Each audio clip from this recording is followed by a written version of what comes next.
Back in May of 2020, I did a video on flying the Pocket Osmo and doing fake drone shots. Since then, I've tried to refine the method a little bit and make it a lot easier and more effective. I think I've done that, and in this video, I'm going to show you some of the components that you need, and also we'll go into the techniques. I think it is definitely an improvement over the old method.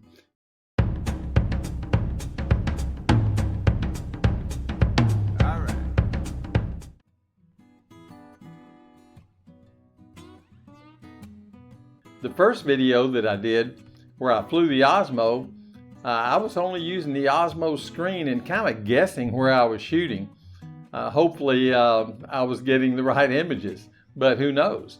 But now, with my new setup, I can really monitor my videos well now and get the shots that I want.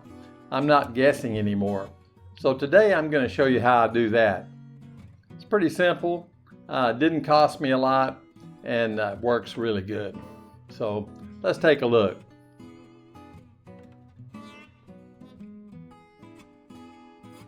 First, I'll show you some of the components that you need or can use with this system. I'll also show you one of the components that turned out to be a pretty worthless thing. I've never used it. Okay, the piece that you shouldn't buy that really served no purpose was the DJI phone and Osmo holder. The little device is nice if you're going to shoot handheld, ground level, things like that. But I don't find myself using the Osmo for that kind of photography very much. I generally use my Sony cameras when I'm shooting at eye level. The main problem with the DJI is the further you get it away from yourself, the harder it is to see. And that's the same problem that you have with the Osmo when you're trying to fly it. First, you're going to need a cage with a hole that you can access the USB socket on your Osmo. Without this, you'd have a real problem. It's a necessity. You can't use the cage's bottom mounting hole because it'll interfere with the cable. It may push it a little bit too hard and damage your Osmo socket. So I certainly recommend using a cage that has a different mounting alternative, which this one does. Another thing that the cage needs is a way to mount something on the side. This cage has a GoPro mount on it. I was able to mount a ball head there, and that way the Osmo can be used in a vertical position instead of horizontal. Makes life a lot easier. This little cage was pretty simple. I think I bought it at Lazada off the Saigon website. But I'm sure you can find one on Amazon, AliExpress, or somewhere that'll meet your needs. Another thing that's a necessity is going to be the Osmo wireless module.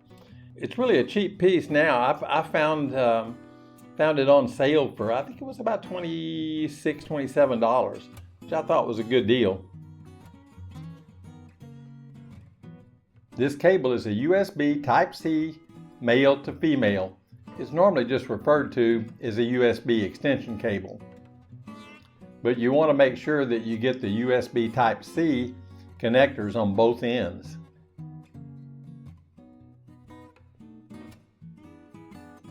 Also, you can use little things like mini tripods, selfie sticks, all kinds of things with this system to be able to remotely control your Osmo and monitor it. I'll show you a few of these things, but at the end of the video I'm going to show you my favorite thing.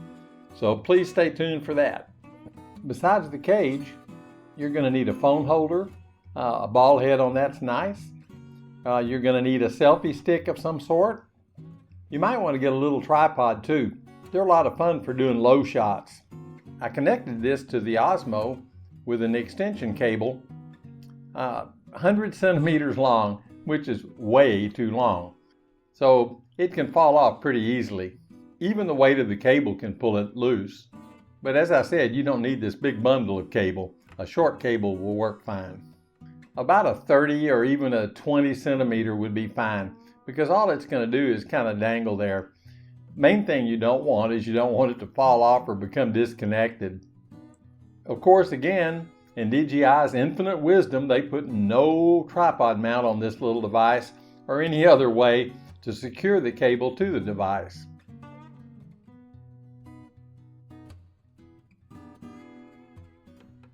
Here's the little tripod set up with the Osmo rig. I haven't finished wiring it all up yet, but it really is a nice thing for low shots. You can set this on the ground and control the Osmo with your phone from a distance of about 15 or 20 feet, sometimes as far as 30 feet. It works really great.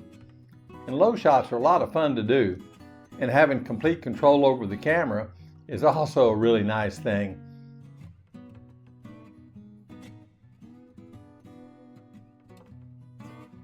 Here's the little guy connected to one of my selfie sticks. That's a Feiyu selfie stick. Or I think they call it an extension rod, but it's essentially I use them as selfie sticks. They work great. You can put anything on the end of it. It's got a standard 1/4-inch tripod, socket on the bottom, and a screw on the top. It's easy to mount the phone on the Feiyu with just using a ball head and a little phone mount. Works great. This is the phone mount that I choose to use. It's I think it's Zalito or Zalitu. I love these. They're really great. They have both a tripod mount and an Arca Swiss on the bottom, so you can mount them to just about anything.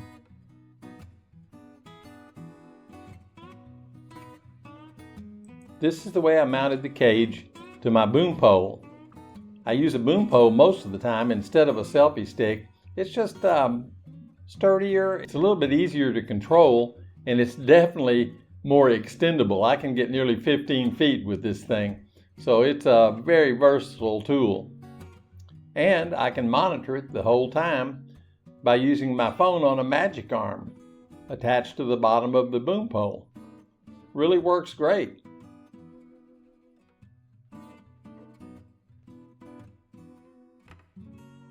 And because you can move the magic arm to any position you want, you can shoot at all kinds of angles and still be able to monitor.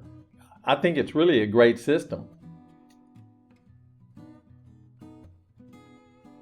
Without this phone setup, you also can't use any kind of toggle switch to move the camera.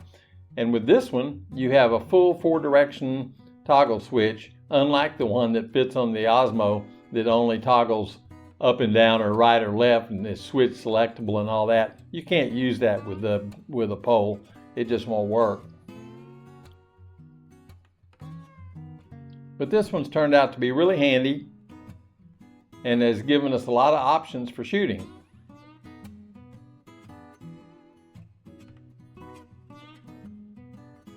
So anyway, Ray and I got out with it to show you a little bit of how this thing works.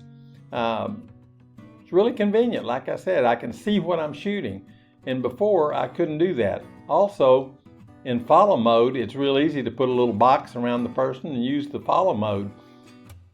If you have the Osmo on a pole without this little extension capability, you're just kind of out of luck as far as being able to see what you're shooting. You're just guessing.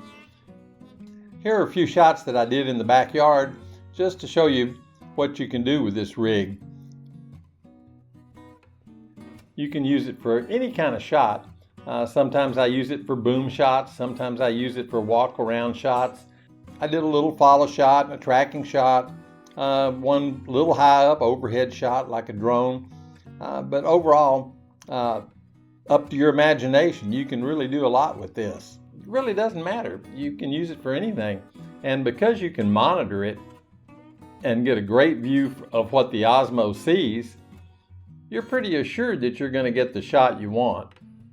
When I was just guessing with it, I would sometimes get some good shots, but I had to shoot a lot of footage to be able to get usable footage, and that's not fun. And it's not fun for who you're shooting either. People get tired. Well, that's about it on how I'm doing my fake drone shots and using my Osmo Pocket now as a boom camera or as a follow camera, and really like the way I'm doing it. I get a lot better footage than I did when I was basically flying blind. This is JR. the text pad on the go, saying thanks for watching, and I hope you got something out of this video.